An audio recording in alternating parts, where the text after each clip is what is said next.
El mercantilismo fue una de las primeras teorías que existió para explicar el comercio internacional. Nació a mediados del siglo XVI en Inglaterra y uno de sus máximos exponentes fue el economista inglés Thomas More. La doctrina del mercantilismo consiste en que un país, para tener riqueza, poder y prestigio, debe tener más exportaciones que importaciones, lo que ellos llaman el superávit comercial. El mercantilismo creyó que el mercado era de suma cero, quiere decir que las ganancias económicas de un país dependían de la pérdida económica de otro país. Por eso para ellos era fundamental que el gobierno regulara las importaciones por medio de cuotas y aranceles, mientras que las exportaciones eran subsidiadas. En el momento en que se da el mercantilismo, se sabe que los metales preciosos, en este caso la plata y el oro, son el soporte de la riqueza nacional y la moneda de cambio en el comercio internacional. Por lo que el mercantilismo va a ser un comercio de suma cero. Un claro ejemplo de esto es que Francia, sabiendo que tiene la misma doctrina que Inglaterra, entonces Inglaterra lo que buscaba era beneficiarse de sus exportaciones, sabiendo que económicamente estaba ganando y sabiendo que Francia económicamente estaba perdiendo. Por lo cual la ganancia económica de un país se debe directamente a la pérdida económica del otro país. Si hablamos de un ejemplo de hoy en día del mercantilismo, podríamos hablar del país de China, ya que se estipula que frenan deliberadamente sus importaciones y estimulan sus exportaciones por medio de que no han permitido que su moneda local crezca, sino que la han mantenido a un precio bajo, ya que en este caso los precios son más bajos y logran estimular así sus exportaciones. La ventaja absoluta es una teoría del comercio internacional expuesta en 1776 por el economista escocés Adam Smith.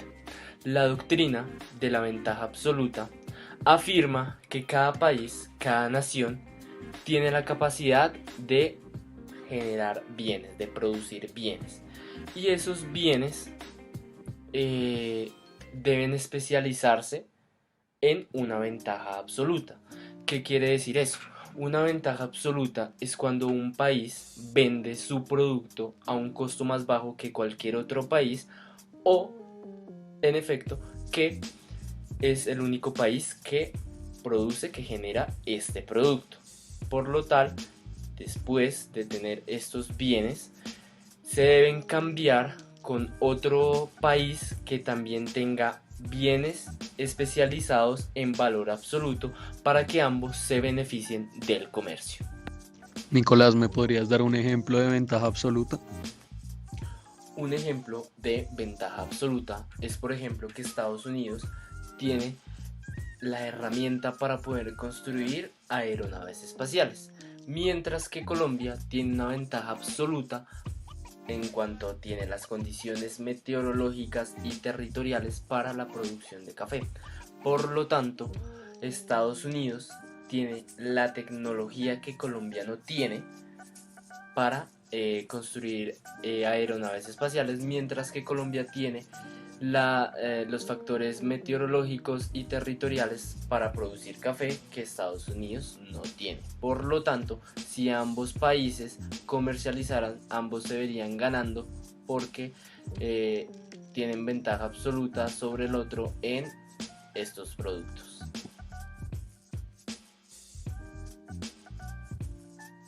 La ventaja comparativa es una teoría del comercio internacional expuesta en 1817 por el economista inglés David Ricardo. En ella se expone que cada país debe especializar los productos que producen mejor y a menor costo para intercambiarlos con otras naciones que producen otros productos mejor y también a menor precio.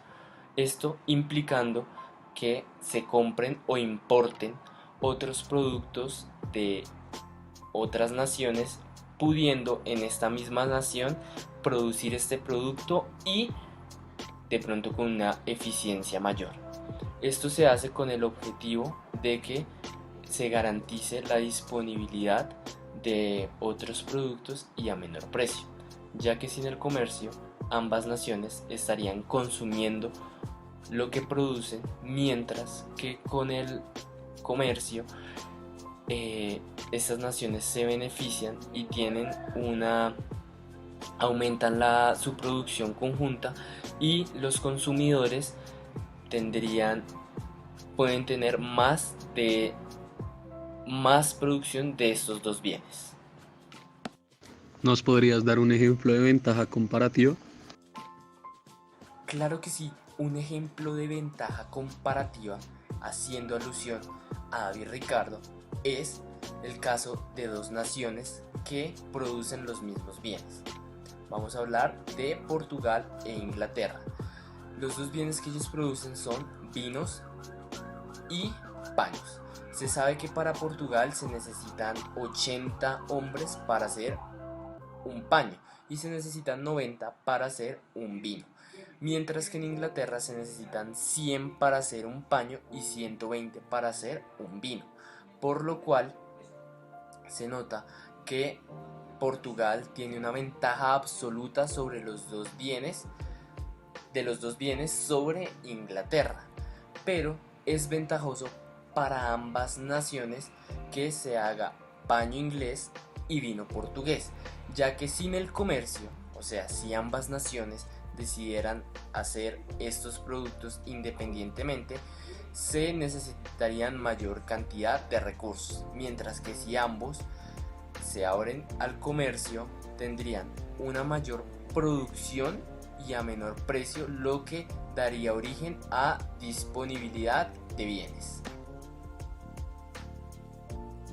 In conclusion, the international market has been undergoing great change throughout history and has been influenced by different branches in the course of it. Each of these theories of international trade were born with the purpose of helping men carry out the economic integration of each country through the exchange of assets, services, and capital. Both mercantilism's absolute and comparative advantage have tried to solve the economic problems of the time, and above all, evolve the world market always in order to bring each nation at the peak of his wealth and prestige. Hola a todos, soy Caterina Annunziata. La primera teoría de la cual les voy a hablar es la ventaja competitiva nacional, el diamante de Porter. Como dice el nombre, el fundador de esta teoría es Michael Porter. Él es uno de los principales exponentes de la teoría de la estrategia de gestión y de competitividad. Sus objetivos más importantes son determinar cómo una empresa o una región puede crear una ventaja competitiva. La fecha de postulación de esta teoría es de 1990 en los Estados Unidos. La explicación de esta teoría es que Porter sostiene que la clave para el beneficio y la riqueza de un país es la productividad de las empresas y los trabajadores, y que el entorno nacional y regional puede apoyar esta productividad. Su propuesta es la de un modelo en el que se identifican esos factores interrelacionados que determinan la ventaja competitiva de una nación y que pueden llevar al éxito en el sector industrial. El primer factor es la dotación de los factores, o sea, la posición de un país con respecto a los factores de producción, es decir, factores básicos como los recursos naturales, el clima, la situación geográfica, o factores avanzados como la comunicación, la investigación, la tecnología, la educación, El segundo factor muy importante es la condición de la demanda. Una fuerte demanda interna crea consumidores sofisticados y exigentes y estimula la mejora de la calidad y la producción de productos que luego serán apreciados también por los consumidores extranjeros. El tercero es la industria conexa y de apoyo. Y se crean grupos que se llama clusters, grupos de industrias que permiten una mejor coordinación de la producción y favorecen la innovación, estimulando siempre más el crecimiento. El último factor, el cuarto, es la estrategia empresarial, estructura y competencias. Las condiciones que rigen el modelo en que se crean, se organizan y se gestionan las empresas y la competencia interna, que desempeña un papel determinante en la dirección de la innovación, estimulando siempre el sector.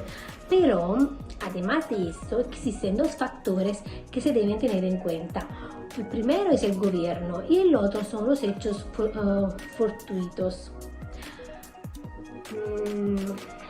Un ejemplo de esta teoría, un ejemplo típico de aplicación del diamante de Porter es en el sector de la moda italiana, donde varios factores como la abundancia de recursos y mano de obra especializada tiene una fuerte demanda de artículos de lujo, una competencia entre las diferentes casas de moda y también la ayuda del gobierno han permitido a la industria florecer florecer en el campo internacional. Eso quiere decir. Otra teoría de la cual les voy a hablar es la teoría de los negocios internacionales, donde encontramos International Product Cycle. El fundador es Raymond Vernon, fue un economista estadounidense, profesor de la Universidad de Harvard, renombrado por su teoría del ciclo de vida del producto aplicada en el comercio internacional. Esta teoría fue postulada en 1966 en los Estados Unidos. Para explicar esta teoría, el ciclo de vida del producto distingue las fases a través de las cuales se realiza la introducción de un producto nuevo en el mercado internacional. O sea, él dice que un producto tiene diferentes fases. La primera es la introductora, en la que sigue existiendo el apoyo de la investigación y de la experimentación con el propósito de crear demanda. En esta etapa las ganancias son muy bajas. Después está otra fase, que es la fase de desarrollo, que se realiza la producción estandarizada y la difusión a gran escala, que conduce a la disminución del precio del bien. De este modo aumenta la competencia y el productor tiende a buscar salidas en los mercados. Primero a través de exportación, luego en el caso de empresas multinacionales. La otra fase es la fase de madurez. El producto es ahora accesible a todos, ya que el producto de producción está completamente normalizado y el productor más competitivo será el que consiga producir a costos unitarios inferiores a los de las demás empresas del sector. En la última fase sería la fase de declive. El producto está tecnológicamente superado y es difícil de comercializar en los países industrializados. Lo único mercado de expansión es la difusión del producto en los países en vía de desarrollo. El análisis del ciclo de vida del producto también se utiliza ampliamente en la comercialización de las empresas como apoyo a las decisiones estratégicas en materias de precios, identificación de nuevos usos del producto o de nuevos segmentos del mercado. Un ejemplo de esta teoría, existen algunos productos que no logran alcanzar la etapa de introducción, en cambio hay otros productos que permanecen en la etapa de madurez durante un periodo de tiempo considerable, por ejemplo las bombillas de Philips. ha sido un producto que se encontró en la etapa de madurez durante décadas. La duración de cada etapa depende de la demanda, los costos, la producción y los ingresos. Los bajos costos de producción y la alta demanda asegurarán una vida útil más larga del producto. Cuando los costos de producción son altos y la demanda del producto es baja, no se ofrecerá en el mercado durante mucho tiempo y de esta forma finalmente se retirará del mercado a través de la etapa de disminución. Otra teoría es la teoría Monopolistic Competition. La fundadora es Joan Robinson, que fue una economista inglesa post-keynesiana y nota por su aportación derivada de la teoría del capital. La fecha de postulación es 1934 en Inglaterra. Para explicar esta teoría, la teoría de la competencia monopolista de Robinson era que la mayoría de las empresas no compite solamente en precios, sino que también lo hacen en elementos distintos al precio. Sin embargo, se puede encontrar con gran número de empresas, se considera que cada una de ellas tiene un producto único y disfruta de una ventaja exclusiva, en lo que consiste en un real control sobre el precio. Pero Robinson no prestó mucha atención a la diferenciación y a la publicidad como elemento de los mercados monopolísticos. Un ejemplo de esta teoría, los modelos de competencia monopolística se utilizan a menudo para modelar industrias. Por ejemplo, los libros de texto de industrias con estructuras de mercado similares a la competencia monopolística, que incluyen restaurantes, cereal, ropa, calzado e industria de servicio en grandes tiendas.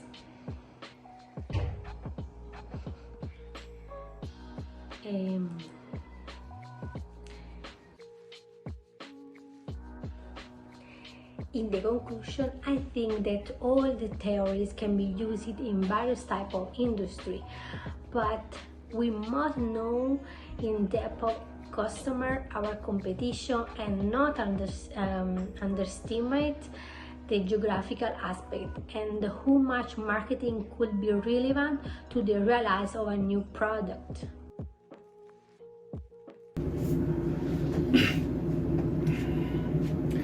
Teoría del comercio internacional Heckscher-Ohlin o proporción de los factores.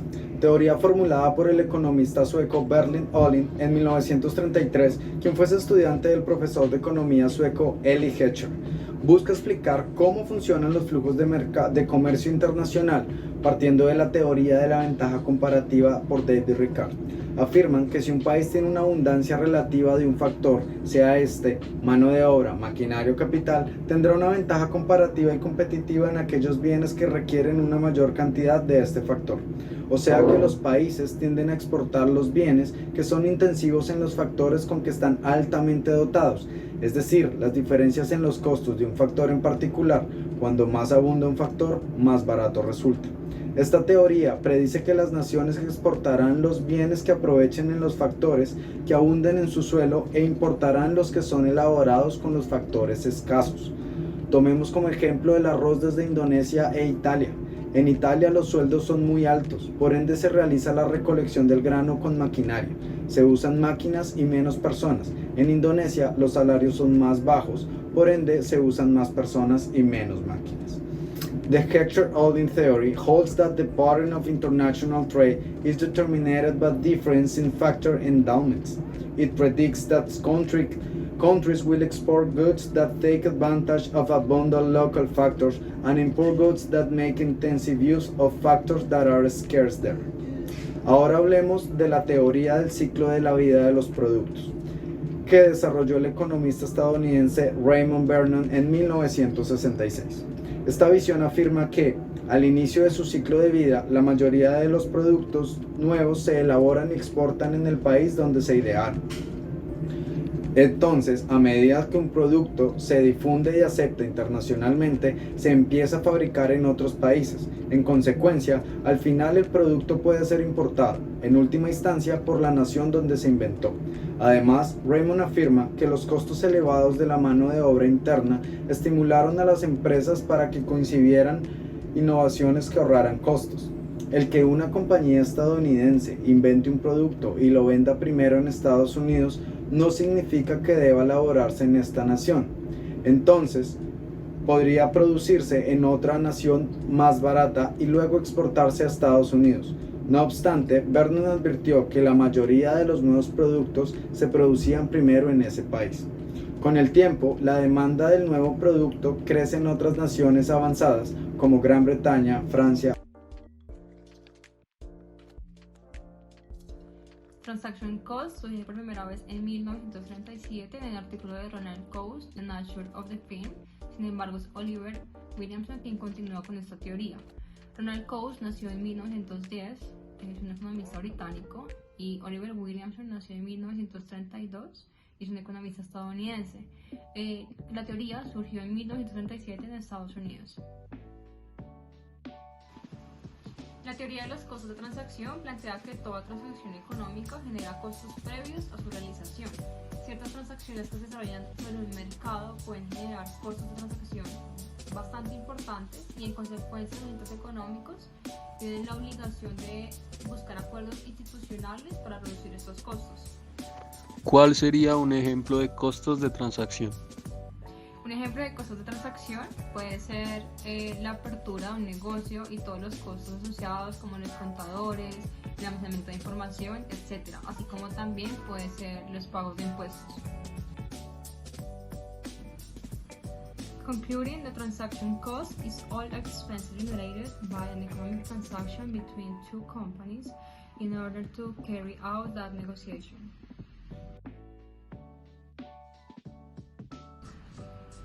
La teoría de la internacionalización fue creada por Peter Jennings Buckley, que nació en 1949 en Reino Unido. Actualmente es profesor de negocio internacional de la Universidad de Leeds, y también por Mark Casson, un economista británico nacido en 1945, quien es actualmente profesor de economía de la Universidad de Reading en Inglaterra. La teoría fue creada en 1976 en el Reino Unido. La teoría de la internacionalización es la capacidad que tiene una empresa a salir a mercados extranjeros para vender sus productos o servicios. También se basa en la teoría de los costos de transacción, ya que la internacionalización tiene razón de ser si los beneficios de abrir nuevos mercados son superiores a los costos de establecimiento que conlleva esa expansión. ¿Cuál sería un ejemplo de internacionalización? Un ejemplo de internacionalización puede ser las empresas colombianas como Ramo o Juan Valdez, que han logrado posicionarse en el mercado exterior. Concluding, the theory of internationalization is the company's ability to sell its products abroad at transaction cost, which will generate this internationalization process. La teoría de la ventaja competitiva fue creada por Michael Porter, que nació el 23 de mayo de 1947 en Estados Unidos. Es conocido mundialmente por sus teorías económicas. La teoría de la ventaja competitiva fue creada en 1980 en Estados Unidos. La teoría de la ventaja competitiva es la capacidad que tiene una empresa de sobreponerse a su misma industria o a otras empresas, innovando a su manera, debido a que el mercado está en un constante cambio y deberá crear estrategias para estar a la par de este mercado. Paola, ¿me podría hacer un ejemplo de la teoría Competitive Advantages? Ejemplos de ventaja competitiva en una empresa pueden ser una buena ubicación geográfica, mejorar la calidad de los productos, mano de obra altamente calificada, energías renovables, fuentes de energía de bajo costo, entre otras. Concluding, competitive advantage is the ability of a company to be in constant change due to the change of the current market in order to develop a strategy to stay in the market and compete with other companies. Eclectic theory es una teoría también de los negocios internacionales, la cual fue propuesta por John Harry Dunning, que es un economista británico. Era un economista británico que desafortunadamente murió en 2009, que era reconocido porque él era, por así decirlo, el padre de los negocios internacionales. Varios de sus estudios se basaban en esto, y por eso es que esta teoría que él explica o buscó, la cual era la Eclectic Theory, es importante para los negocios internacionales. ¿En qué se basa la Eclectic Theory? Bueno, básicamente la Eclectic Theory es una mezcla también de diferentes teorías de Dunning. Digamos que busca encontrar las ventajas que se puedan tener en un mercado. Todo esto basado más que todo en la eficiencia. Dunning, digamos que explica con esta teoría los niveles que hay para estar en una industria, el producto, la marca, la economía del país. Todo esto ayuda a que managers y diferentes personas, ya sean actores gubernamentales o dueños de algún tipo de empresa, puedan estar informados de lo que pueden encontrarse en algún mercado, o lo que pueden, digamos, o los beneficios que pueden obtener. Hay varias decisiones que puede tener esta teoría que radican en diferentes puntos: si se tiene ventajas de ser un dueño, si hay algún tipo de ventaja en producir en alguna locación en específico, y también si hay alguna ventaja en hacer esta internacionalización. Si todas estas se cumplen, es muy probable que, según la Eclectic Theory, sea bueno pues empezar un negocio o, digamos, proceder con los negocios.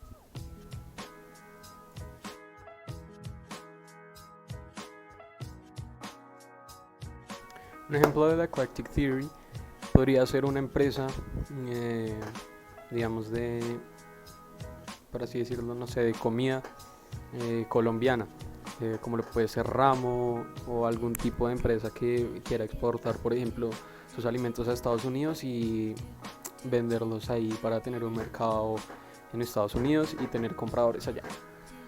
Entonces, ¿en qué les ayuda la Eclectic Theory a ellos?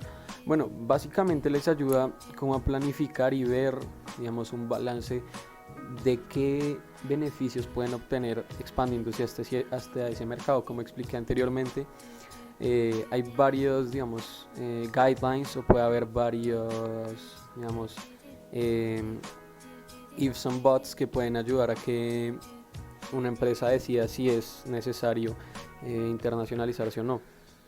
Como lo puede ser, qué beneficios se obtiene siendo el dueño, si se obtienen beneficios produciendo en el país de destino donde se quiere vender, o si es mejor solamente producir en el país de origen, como lo puede ser en Colombia, y exportar a Estados Unidos para así obtener la mayor cantidad de ganancias posible. Y también si es beneficioso en realidad expandirse internacionalmente y obtener estos clientes de otras partes del mundo. Y si todas estas se cumplen, pues una empresa como Ramo puede verse beneficiada en su producción o en su venta en otro país, como lo puede ser en Estados Unidos.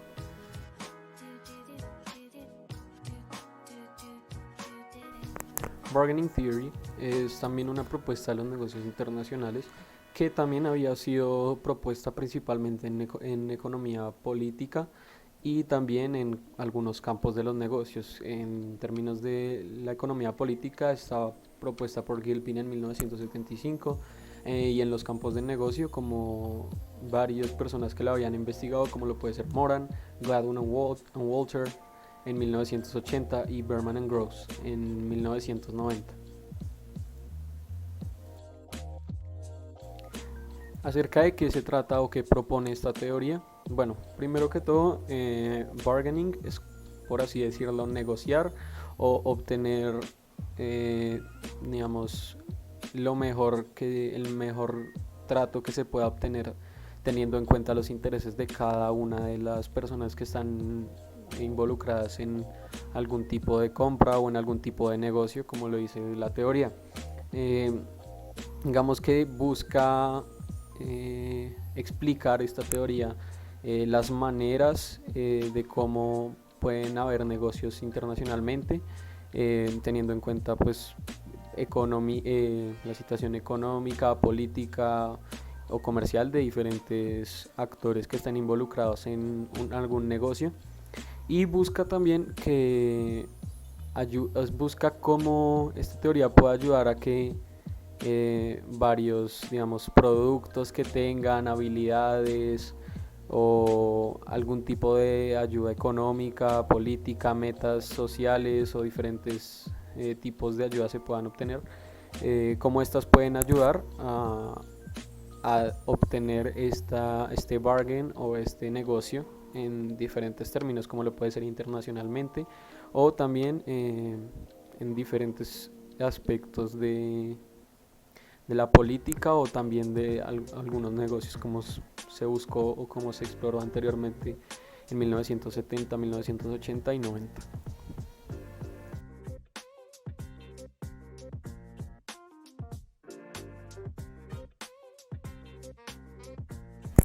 Un ejemplo que puedo sacar de esta teoría de Bargaining Theory es, pues hay varios ejemplos. Puede haber negociaciones entre diferentes países para ayudarse mutuamente, o también puede haber diferentes también tipos de usos de esta teoría de Bargaining Theory también entre empresas de un mismo país, las cuales pueden ayudarse mutuamente, digamos, mostrando lo que tiene cada uno para ofrecer y así ofreciendo esta teoría de Bargaining Theory, porque básicamente, como se menciona anteriormente, esto busca explicar cómo todo con lo que cuenta alguna entidad o alguna persona a la cual está negociando con la otra puede influenciar en cómo los dos pueden verse influenciados de una buena manera o pueden ser afectados de una buena manera, como puede ser un negocio entre dos empresas, por así decirlo, deportivas, como lo puede ser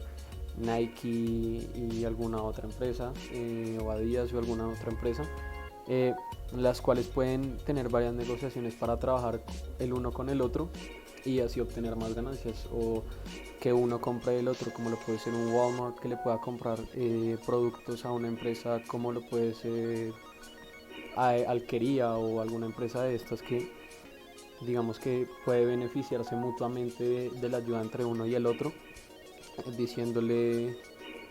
ofreciéndole también ayudas o ofreciéndole incentivos para que Alpina para que Carulla, por ejemplo, le compre Alquería o Alpina. Algunas de estas le pueden ofrecer algún tipo de trato, lo cual puede ayudar a que esta empresa también pueda obtener este negocio o este bargain en específico.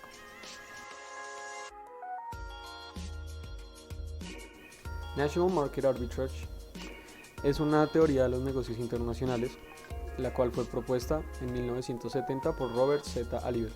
Robert Z. Aliber es un profesor de Economía Internacional y Finanza en la Universidad de Chicago, y él propuso esta teoría como una razón por la cual Estados Unidos en los años 50 y en los años 60 tuvo una gran expansión económica en países como Japón. Esta teoría de National Market Arbitrage, como mencioné anteriormente, la propuso Robert para explicar la razón por la cual Estados Unidos tuvo crecimiento económico prestando dinero a países como Japón en los 50 y en los 60 y en los 80 a países como Alemania. Básicamente lo que propone este arbitrage es que las tasas de cambio y que las monedas de cada país pues no valen lo mismo, entonces digamos se puede generar este arbitraje. Arbitraje, ¿cómo que se puede definir? Arbitraje se puede definir como vender un producto y venderlo más caro, o darle, digamos, la vuelta a ese producto, comprarlo barato y venderlo caro, aprovechándose de circunstancias que permitan que el producto sea comprado a este precio. Lo mismo se puede explicar para esta propuesta o esta teoría, básicamente porque países como Estados Unidos, al pagar o generar diferentes establecimientos o algún tipo de ayuda a otro país, al estar prestando con dólares o al estar invirtiendo con dólares, puede generar este arbitraje o este arbitrage en estos países que no tengan quizás la moneda más fuerte. Digamos que este arbitraje explica bien por qué es un arbitraje del mercado nacional, porque puede generarle ganancias a estas empresas o las personas que inviertan en este país por medio de la moneda, que es lo que intenta explicar Robert. Un ejemplo que podría dar de National Market Arbitrage sería alguna multinacional de un país con una moneda fuerte como lo puede ser Nike en Estados Unidos, intentando entrar en un mercado nacional como lo puede ser el de un país como Perú, Bolivia, Colombia, cualquiera de estos países que por así decirlo no tienen una moneda muy fuerte. Entonces el National Market Arbitrage es algo que tienen que tener en cuenta estas empresas o estas multinacionales para así generar ganancias en un mercado nacional, como lo dice, generar ese arbitraje en un mercado nacional donde la moneda es mucho más baja. Entonces eso es lo que busca explicar esta teoría, cómo el arbitraje pues se puede generar, digamos, con diferentes tasas de cambio en un mercado nacional, como lo puede ser los países latinoamericanos que mencioné anteriormente.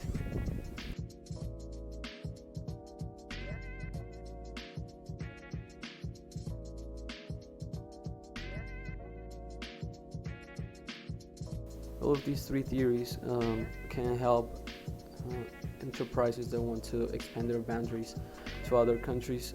They can help them to produce more and make more money as a result of it.